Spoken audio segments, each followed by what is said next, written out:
Hi there, it's Lizard from Isurus, and today we're going to look at a piece of gear that I have used for years, but now I'm not anymore because I've moved to a different type of setup. But this is a fantastic piece of equipment if you want to make a kind of analog guitar rig, or anything really, but specifically guitar, kind of MIDI switchable, full control. This is kind of like the hub and the brain of the system.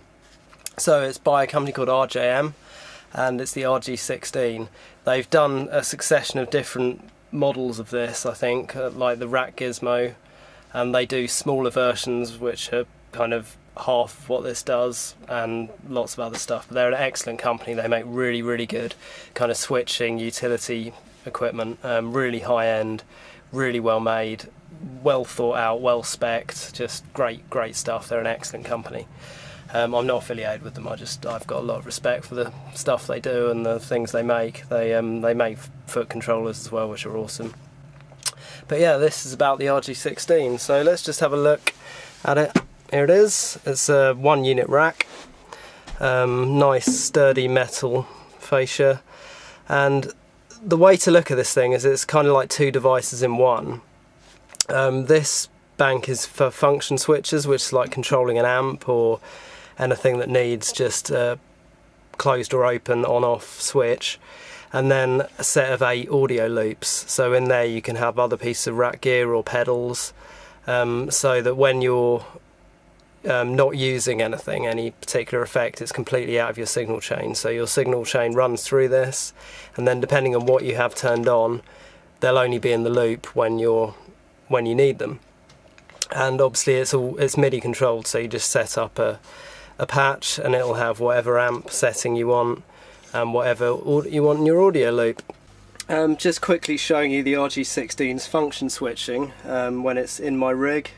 So all these 8 are available for function switching, so depending on what amp you have, more or less of them would be used. But in my case, you'll see at the moment it's on clean, so the green light over here is on. And then this is the switch that's the crunch channel, so the amber light comes on there, and then the red light of the lead switch. So these are the 3 channels of my Marshall. It's the 3-channel amp. And then I have reverb and the effects loop on the other functions. So there are actually 3 function switches that are unused in my setup, but depending on what amp you have, like some messes have a lot more different options. Yeah, totally depends on what amp you're kind of running. Or you could even use these function switches for other devices that aren't even anything to do with the amp. So yeah, that's just showing how it works. Controlling the amp just makes any amp basically MIDI controllable. So looking at the back, just spin it round. So yeah, loads and loads of ins and outs basically. So you've got your MIDI in, where your foot controller would go into, and this is a 7-pin, so it can phantom power a pedal board, which is really useful. Then you've got MIDI through and out, so you can pass signals on to other equipment. And then you have 2 DIN connectors here for amps, and it can take 2 amps, but bear in mind that whatever you send will happen on both amps. So it's primarily for redundancy in like a live touring rig when you have 2 of the same amp, so in case one amp fails you can immediately switch to the other one. So in a rig like this will take 2 amps and they'll both be switched, and you can switch over to whichever amp at any time if you have an issue. It's not really for running dual amp setups, using both sounds at the same time kind of thing. So on here you have lots of different connections for all the audio loops. So you have a buffer in and out, and this buffer obviously being isolated like this, you can put that anywhere in your signal chain, so you could have it at the front or you could have it at any point you wanted. There's total flexibility.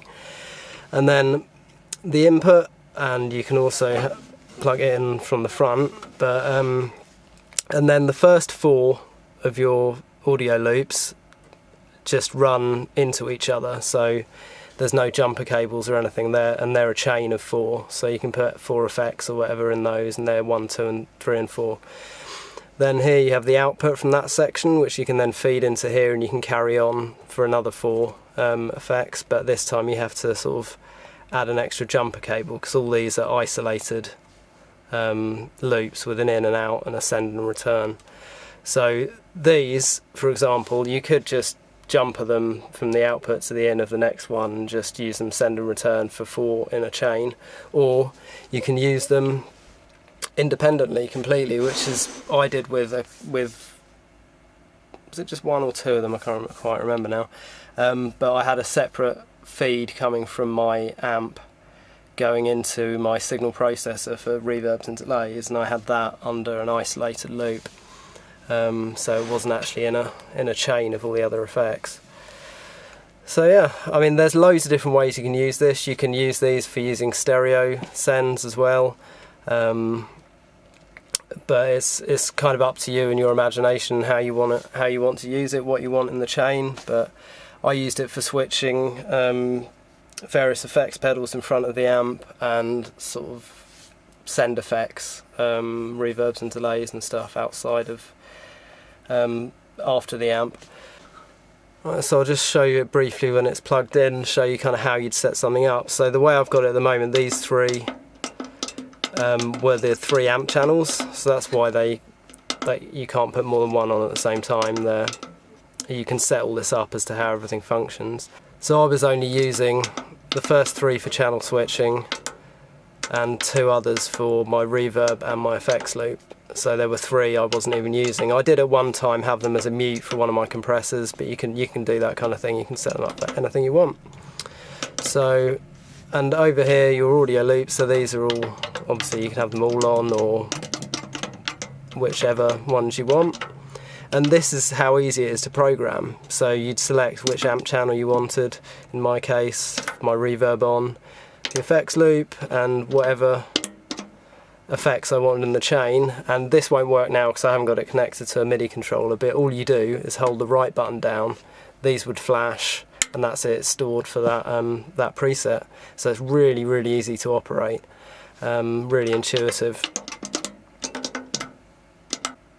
And here's just a little clip of it running with a Rocktron MIDI mate and the patch names I had set up for it, just showing you it kind of switching, changing all the different loops and functions. So yeah, if you're interested in building a kind of MIDI controlled rack-based guitar rig, which are brilliant, awesome things, then this is one of the best things to have as the hub of it, as the kind of brain. So yeah, that's it, the RJM RG16.